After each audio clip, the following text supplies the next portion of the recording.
Hola, muy buenas. Bienvenidos a esta sesión número 5 del curso de TypeScript, en el cual vamos a profundizar conceptos que ya hemos dejado un poco entrever en la sesión anterior, en la 4, que tienen que ver principalmente con las clases y los objetos. TypeScript, como tal, al igual que a partir de determinada versión de ECMAScript, concretamente a partir de la versión 6 y 7, se incorporó a el uso obviamente de clases, permitiendo crear instancias de objetos sellados a través de una definición de una clase reutilizable que nos permitía, por lo tanto, encapsular conceptos en áreas específicamente, módulos concretos que pudiésemos reutilizar y luego incluso utilizar como base para nuestros modelos de datos dentro de nuestros proyectos. Así que conceptualmente la programación orientada a objetos se incorporó desde siempre, desde el principio, a TypeScript, pero en JavaScript también se puede utilizar y conceptualmente y a nivel práctico es casi igual. La única diferencia es que vamos a poder tipar determinadas propiedades, a poder pasar diferentes valores, opcionales o no, dentro de los constructores y, bueno, en general, hacer uso de lo que son las mecánicas y el léxico de TypeScript dentro de la definición de clases. Así que vamos a ello, ¿vale? Vamos a ponernos en el proyecto. Aquí estábamos, el proyectito. Y bueno, estuvimos hablando sobre esta clase temporizador que habíamos hecho, le habíamos hecho un par de funciones, no le habíamos hecho un constructor como tal, pero sí que habíamos hecho uso del constructor por defecto, pero seremos capaces, por lo tanto, también de definir clases mucho más concretas, ¿de acuerdo? De la siguiente manera, vamos a ver por aquí. Vamos a hacer, por ejemplo, nuestras clases pueden ser públicas, pueden ser privadas, pueden tener, por lo tanto, propiedades. Vamos a tener también conceptos como clases abstractas, etcétera. Pero vamos a empezar por el principio y es cómo definimos una clase. Bueno, pues una clase, por ejemplo, una clase empleado. Bueno, empleado ya habíamos hecho un tipo en las sesiones anteriores, que en el script aquí no nos va a funcionar. Vamos a poner persona o estudiante, por ejemplo. Una clase, se utiliza la palabra reservada class, dentro se especifica a continuación el nombre de la clase y seguido de ello abrimos llaves. En la parte superior, ¿de acuerdo? Lo que tendremos es lo que serían los campos o propiedades de clase, ¿vale? Que básicamente van a ser variables que pueden ser públicas, que pueden ser privadas y que cada una de ellas, bueno, pues serán accesibles o no, por lo tanto, desde fuera. Si nosotros hacemos una clase pública, desde aquí, si le especificamos la clase pública no lo vamos a poner en TypeScript, ¿vale? Puesto que por defecto serán públicas. Lo que podemos hacer es propiedades privadas o públicas dentro de la clase y también constructores. El constructor será principalmente público. Entonces, bueno, dentro de las propiedades de clase, por ejemplo, podríamos poner el nombre, que fuera en este caso un string, por ejemplo. Este nombre, ¿vale? Ahora mismo no tiene inicializador. Esto sería el primer error que saldría cuando estamos desarrollando una clase. Si lo tenemos a través del entorno de desarrollo, nos indica que ahora mismo este no tiene un valor o no está inicializado, por lo tanto no tiene un constructor en el cual pueda ser asignado, no tiene una inicialización. Si nosotros desde aquí le pusiéramos un anónimo, por defecto tendría ya un valor, ¿vale? Pero esto no se soluciona así. Nosotros podemos mantenerlo de esta manera. Lo que ocurre es que necesitaremos un constructor. Un constructor para instancias de tipo estudiante. Constructor. Entonces, para ello utilizaremos la palabra constructor y dentro le pondremos nombre. Le ponemos aquí string y abrimos llaves. Dentro del constructor inicializamos. Bueno, las propiedades, mejor dicho. Entonces, para poder acceder a nombre, utilizaremos la palabra reservada this. This es básicamente la referencia a la propia clase, a la instancia de la clase, por lo tanto lo que estaríamos haciendo es un set de nombre, ¿vale? This.nombre y aquí dentro lo añadiremos a nombre. Intentaremos que las variables, los nombres de los parámetros que recibimos en el constructor, digamos, coincidan generalmente con la propiedad, aunque no tienen por qué coincidir exactamente. Esto podría haber sido n y también habría valido. Lo que pasa es que hay que intentar ofuscar lo mínimo posible, puesto que luego cuando hagamos uso del constructor nos va a ir diciendo qué parámetros le tenemos que pasar. Por lo tanto, es ideal que se llamen exactamente igual. Vamos a ponerle también, por ejemplo, los apellidos. Que los apellidos podrían ser, por ejemplo, opcionales. ¿Vale? Si nosotros le ponemos unas propiedades opcionales, lo que quiere decir es que este estudiante no tiene por qué tener apellidos. Entonces, ahora mismo, si tenemos o no apellidos, lo podríamos ponerle un valor. Es decir, le podemos poner, por lo tanto, apellidos y decir, vale, pues es un string que va a ser, en este caso, opcional. Y entonces, en caso que lo tengamos, ¿vale? Se lo pondríamos. Y si no, le ponemos undefined, por ejemplo. Si nosotros hacemos esto es, oye, pues si no, lo pondríamos opcional. Bueno, realmente lo tendríamos que hacer se lo podríamos poner aquí, nosotros undefined. Entonces tendríamos que comprobar si tenemos o no apellidos, mejor dicho. Pondríamos apellidos. Si los tenemos, entonces, solo si los tenemos, le hacemos un dis.apellidos igual a apellidos, por ejemplo. U otra opción sería también hacer apellidos, ¿vale? Igual a apellidos. Y si lo tenemos, le ponemos los apellidos. Y si no, le ponemos undefined. Podríamos trabajar diferentes maneras de hacer todo esto con operadores ternarios, pero en general esta pues queda un poquito más clara, aunque estamos haciendo exactamente lo mismo, ¿vale?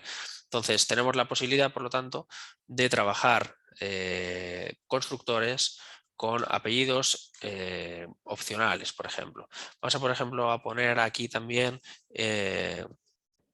vamos a hacer, por ejemplo, aquí, vamos a tener por aquí otra clase que sea curso, ¿vale? Entonces, el curso tiene, por ejemplo, un nombre, ¿vale? Y unas horas de duración, ¿no? Obviamente también tendrá un temario o lo que sea, pero bueno, para que nos vayamos haciendo al uso de las clases será suficiente. Vamos a ponerle un constructor, donde tendremos un nombre y vamos a tener unas horas de impartición o lo que sea. Entonces, lo que haríamos aquí sería dis.nombre igual a nombre y luego dis.horas igual a horas. Bien, entonces el curso, por lo tanto, podría ser un valor más, ¿no? Entonces aquí, dado que curso lo tenemos implementado, lo vamos a poner encima del estudiante. Vamos a ponerlo así. Vamos a tener una lista de cursos. Entonces podríamos tener aquí cursos que podría tener o no tener. Bueno, vamos a poner que los tenga. Y el tipo, igual que teníamos el string corchetes, que sería el tipo, también podríamos ponerle curso, una lista de cursos, ¿vale? Siempre y cuando tengamos accesible a nivel de módulo la clase, si no la tendríamos que importar. Ahora lo llevaremos a archivos separados y los importaremos, ¿vale? Entonces, ahora mismo tenemos cursos que tenemos que inicializarlo, así que este sí que necesita una lista de cursos, que será básicamente curso y corchetes.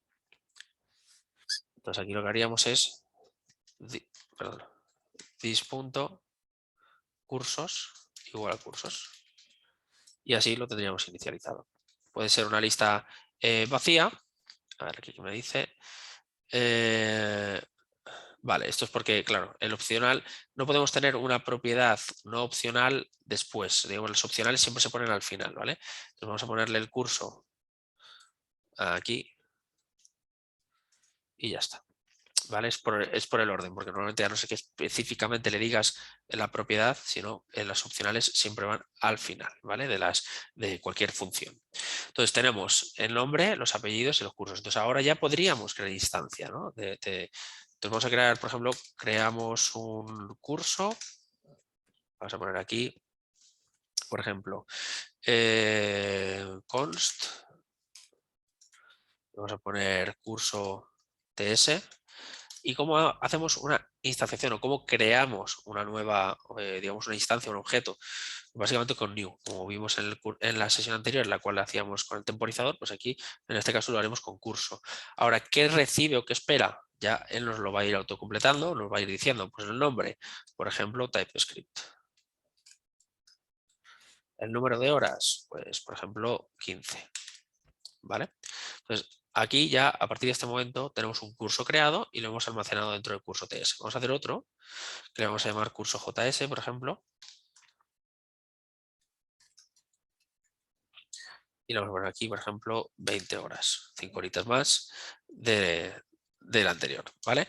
Bien, ya tenemos los dos cursos. Entonces ahora podríamos tener aquí un listado de cursos,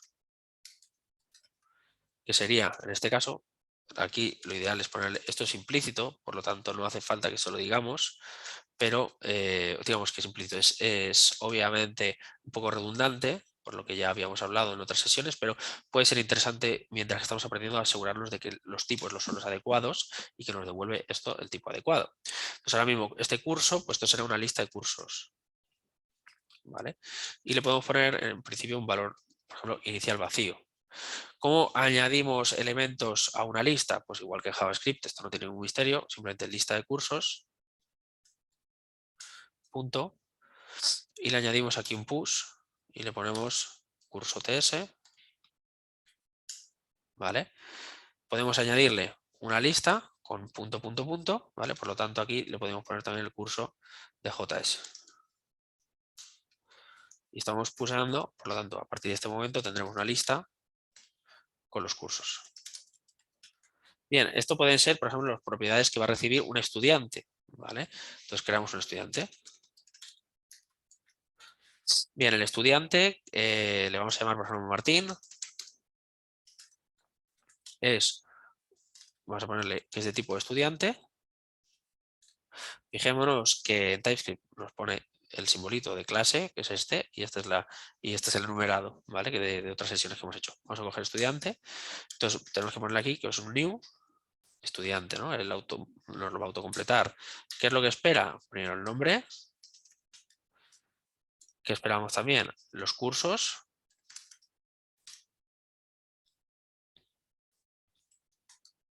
Ahí está. Y también los apellidos. Pues en este caso se lo voy a poner. A partir de este momento ya podría utilizar estos dos objetos. En cualquier momento, yo por ejemplo podría hacer lo siguiente. Y decir, vale, dólar Martín punto nombre estudia, dos puntos, falta que me falta la llave, ahí está, estudia, tal, y le voy a poner aquí, por ejemplo, a continuación, un Martín punto cursos punto for each curso por cada uno de ellos. Lo que hago es un console.log de, por ejemplo, un guión y luego dólar curso. De manera que lo que nos estaría haciendo es Martín estudia dos puntos, TypeScript y JavaScript, por ejemplo. ¿Vale? Y le podríamos poner aquí el número de horas. Cada uno de estos cursos tendrá, por lo tanto, el nombre y luego, entre paréntesis, le podríamos añadir otro que fuera dólar y pusiéramos aquí curso.horas. Y aquí pusiéramos horas. Entonces tendríamos ahora mismo esta persona estudia este nombre del curso y entre paréntesis el número de horas. ¿Vale? Entonces sería, por ejemplo, TypeScript. Y aquí tendría 15 horas. No, esto es lo que realmente imprimiría. Entonces, iteramos por cada uno de ellos.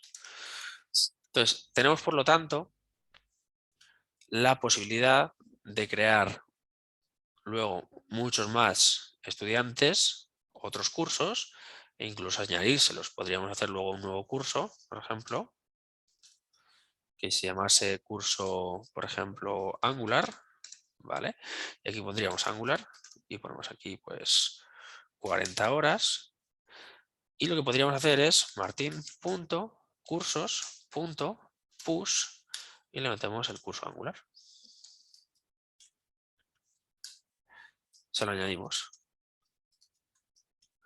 Entonces, esto lo que nos está permitiendo, por lo tanto, es reutilizar unos bloques de código, unos snippets de código muy definidos, que son las clases, y por lo tanto podemos trabajar con ellas, podemos crear nuevos cursos, podemos crear nuevos estudiantes y podemos empezar a estructurar nuestro código de una manera mucho más eficiente. Obviamente también podremos implementar interfaces, podemos implementar herencia, ¿vale? Eso lo iremos haciendo en otras sesiones, pero de momento nos vamos a quedar con esto. Una cosa importante también es saber la instancia de un objeto o de cualquier variable, ¿vale? Entonces, cuando nosotros hacemos un instance of, a ver si me sale, si ponemos aquí instance of, lo que espera, por ejemplo, en este caso, vamos a ponerle aquí Martín, punto, bueno, vamos a poner instance of, vamos a poner if, ¿vale? Type of, ¿vale? Podríamos ponerle Martín. Esto lo que nos va a devolver es el tipo, ¿vale? Entonces, el type of, por ejemplo aquí, podríamos ponerle instance of y aquí, por ejemplo, empleado, ¿vale? Bueno, empleado. O instance of, espera, vamos a poner instance of Martín. Si nosotros hacemos, vamos a quitar esto un momento. Si hacemos esto, bueno, un segundo, vamos a explicarlo mejor. El type of nos sirve para saber el tipo de una variable, ¿vale? Es decir, el tipo de una variable y el instance of lo que nos permite es saber si es de una instancia de un tipo concreto. Instance of, y aquí lo que espera es algún tipo, empleado, lo que sea. Entonces, instance of nos sirve muchas veces para saber cuando no lo tenemos bien claro, ¿vale? Sobre todo cuando hacemos uso de ANYs y cosas así. Por eso es importante no, vamos a poner aquí type of y también instance of.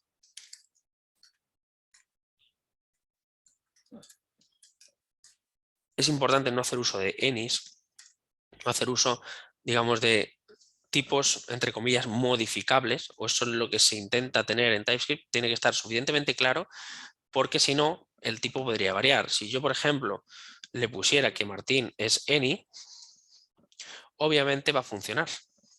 Pero esto no quiere decir que sea lo que tengamos que hacer, porque si no, no vamos a poder comprobar o iterar correctamente cada cosa. Una cosa también importante es que con nosotros cuando iteramos en cursos, ya sabemos que es un curso. Entonces, cuando iteramos, también es muy interesante ponerle que sea de tipo curso. Y esto lo que nos va a decir, ¿vale?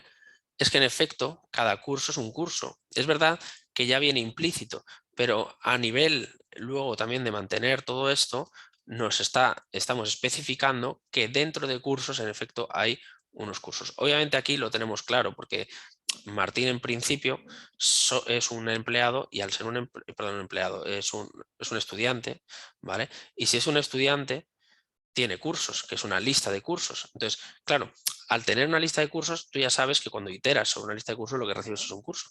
Pero también es habitual que lo encontremos. Y lo que estamos diciendo aquí es el tipo, ¿vale? El type of. Y el instance of sería para saber si es una instancia, es decir, si, por ejemplo, Martín es una instancia de, ¿no? Entonces, si ponemos aquí un if y le ponemos instance of, ¿vale? Tenemos la posibilidad de trabajar, ¿vale? O instance of Martín, ¿vale? Lo que sea, lo que nos va a permitir es saber si se trata de un curso, de un estudiante y hacer algún tipo de operación. Normalmente este tipo de comparaciones no las deberíamos tener que hacer o no nos deberían hacer falta si tenemos bien documentado nuestro código, si tenemos bien tipadas las variables y por lo tanto type of e instance of solo se suele utilizar o se suele utilizar generalmente en JavaScript en versiones estandarizadas de ECMAScript cuando no queda suficientemente claro de qué tipo es una variable o si es una instancia de una variable o si quieres comprobar, por ejemplo, que dos variables son la misma instancia, también se puede hacer. Es decir, hay que intentar documentar bien nuestro código, hay que intentar tipar todo nuestro código y sobre todo hay que evitar los ANYs implícitos. Por eso lo pusimos como una regla. Además, en este proyecto, una cosa que tenemos que saber hacer también es crear un módulo aparte. Vamos a crear dentro de SRC por ejemplo, una carpetita que se llame models, por ejemplo, y dentro de models voy a crear una carpeta que se llame, por ejemplo, curso.ts. Se le puede poner class.ts, pero en general será suficiente como esto. Entonces, si yo quiero, por ejemplo, este curso que tenía aquí, vamos a ver dónde lo tengo, este de aquí, si yo lo quiero definir en un archivo aparte, crear un módulo aparte, tengo que ser capaz de exportarlo. Entonces podemos hacer lo siguiente. Podemos hacer un export default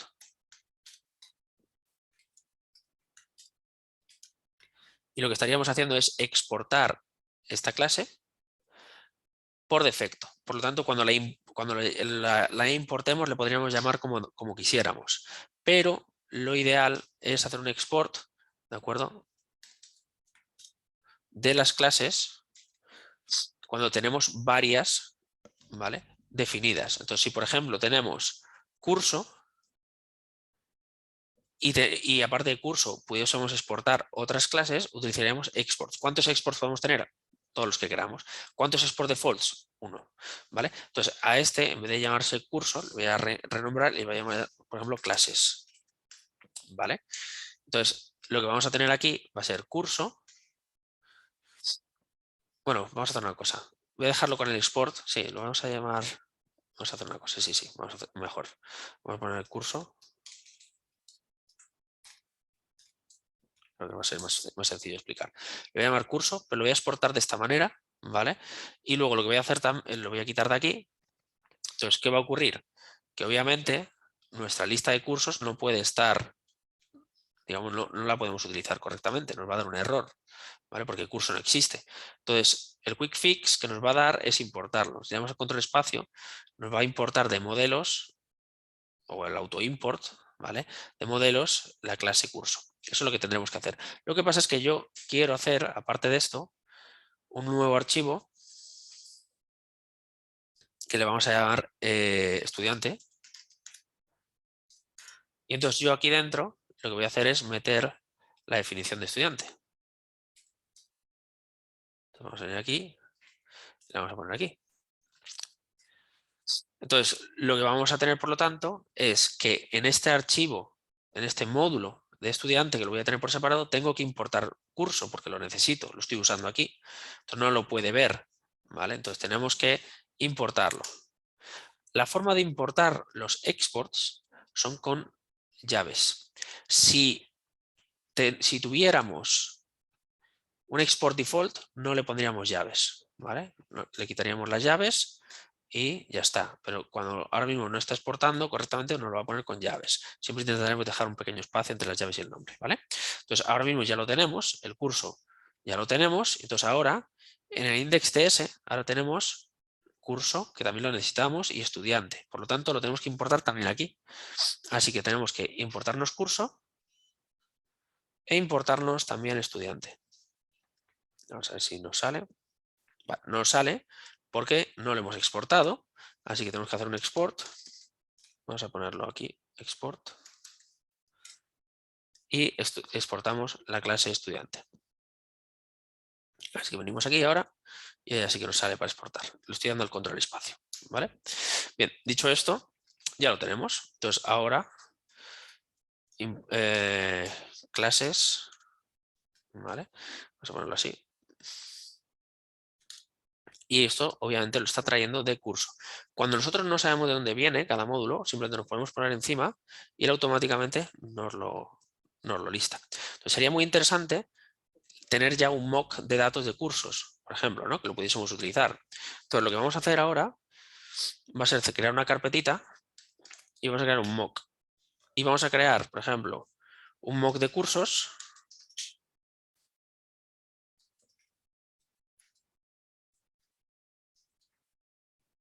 Voy a llamarle mock ts. Y aquí lo que vamos a exportar, vamos a hacer un export, vamos a hacer un const lista cursos, ¿vale? Por ejemplo. Y va a ser obviamente una lista de cursos. Así que nos lo traemos, lo importamos. Y esta lista de cursos, pues en este caso, pues podría ya tener unos valores, por ejemplo, un new curso, y le ponemos aquí los valores. TypeScript, y le ponemos aquí que esto eran 15 horas, por ejemplo. Y además otro new curso, y le ponemos aquí JavaScript, y le ponemos 20. ¿Vale? Entonces ahora lo que tendríamos que hacer es exportarlo. Podemos exportarlo y a partir de ese momento ya lo podemos utilizar. Entonces ahora nuestra lista de cursos ya la tendríamos. Entonces esto casi que nos lo podríamos cargar, no nos haría falta. Y nuestra lista de cursos podría ser directamente el lista cursos. Y nos lo importamos del mock. Entonces a partir de ese momento, esto ya tampoco nos hace falta. Vamos a dejarlo comentado, ya que estamos, porque lo teníamos bien hecho. ¿Vale? Entonces vamos a poner esto aquí y vamos a hacer que esto de aquí usamos el mock. Los mock básicamente son datos inventados o fake data, ¿vale? Entonces, para el ejemplo me va a valer lista cursos, ¿vale? Podríamos hacer esto. Y esto lo podemos comentar, esto lo podemos comentar, esto lo podemos comentar y esto también. Y funcionaría exactamente igual. Bien, por lo tanto, ahora mismo ya tenemos en nuestro proyecto unas carpetas que exportan variables, podríamos exportar funciones, también podríamos exportar clases, como se ve aquí, es decir, modelos de datos, y estos tener la estructura mucho mejor definida. Es decir, hay que intentar evitar, aquí en este caso, bueno, lo estamos utilizando solo de ejemplo práctico para afianzar conceptos en TypeScript, pues tenemos unas 600 líneas de código. Cuanto más pequeñitos sean los archivos, más mantenibles y sobre todo más claros queden los objetivos y las utilidades de cada uno de ellos, más fácil será mantenerlos, más fácil va a ser, digamos, definir claramente qué es lo que tienen y para qué sirven, ¿no? Por ejemplo, si nosotros hiciéramos aquí un get, ¿vale? Por ejemplo, get horas, ¿vale? Trabajadas, bueno, horas estudiadas, podríamos definirlo como una función, ¿vale? Podríamos especificar, en este caso, tenemos que tener un retorno, ¿vale? Y lo que estaríamos generando sería una propiedad que nosotros podríamos consultar en cualquier momento. Entonces podemos tener o definir una función o esto lo que está generando es una propiedad y la podemos transformar. Entonces, ¿qué podríamos hacer? Por ejemplo, this.cursos.forEach, ¿vale? Cogemos aquí cada curso, que es de tipo curso, esto ya lo sabemos, y lo que hacemos es, por ejemplo, aquí definimos una variable horas estudiadas, es igual vamos a 0 inicialmente. Este ámbito es importante porque esta variable no está accesible en ningún lado, es privada.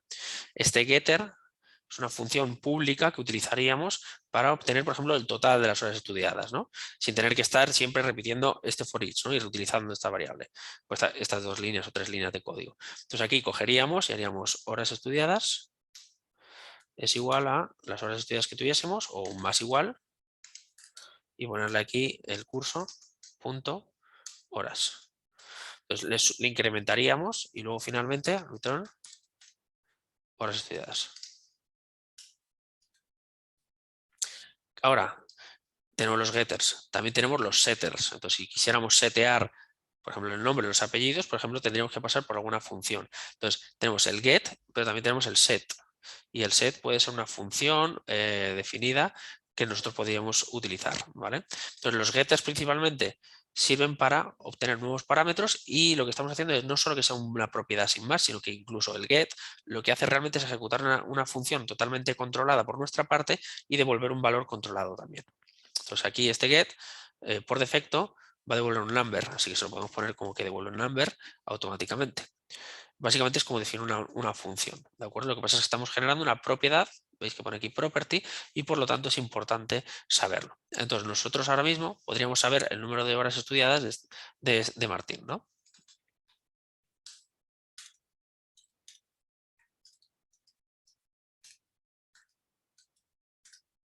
Simplemente haríamos un Martín, punto, horas estudiadas. y esto nos devolverá un número. Es una propiedad que la podemos tener como un get. No es una función como tal, no es un método, es una propiedad funcional, ¿vale? Y lo que tenemos, por lo tanto, es una propiedad que cuando es solicitada, es decir, cuando hacemos un get, es decir, accedemos a él a través del punto, se ejecuta una función concreta. Bien, esto por lo tanto es bastante útil y se utilizará principalmente para getters, para setters, y por lo tanto también es importante entenderlas. Por otro lado, esto quiere decir, por lo tanto, que por ejemplo, imaginemos que tenemos aquí las horas de los cursos, por ejemplo, podrían ser, nosotros podemos especificar propiedades que sean públicas, ¿vale? Public, por ejemplo, private y, yo qué sé, DNI, ¿vale? Que sea un string. Si nosotros especificamos una variable privada, esta no va a poder ser accesible desde fuera, ¿vale? Pongamos que tenemos aquí una propiedad, ¿vale? Y le vamos a poner aquí o un ID, por ejemplo, mejor, y le ponemos el que sea. Esta propiedad no va a ser accesible. Nosotros desde el index no vamos a poder acceder al ID, ¿no? Entonces, la única manera de acceder a esa propiedad ID sería generando un getter específico o un setter específico para el ID. Si por ejemplo le hiciéramos aquí un get ID, ¿vale? ID estudiante, vamos a ponerlo con barra baja, perdón. Nosotros podríamos especificar una función que devolviese un string y entonces aquí lo podríamos tener bastante más controlado. Y aquí sí que puedo acceder al ID, porque estoy dentro del ámbito de clase. Al igual que el set, si le pusiéramos un set, recibiríamos por aquí un string, ¿vale? Un nuevo ID. Y ese ID es el que nos permitiría, por lo tanto, access accessor cannot be returned. Vale, sí, porque no tiene return. Setearlo si quisiéramos, ¿vale? Entonces, tenemos los setters y tenemos también esto fuera.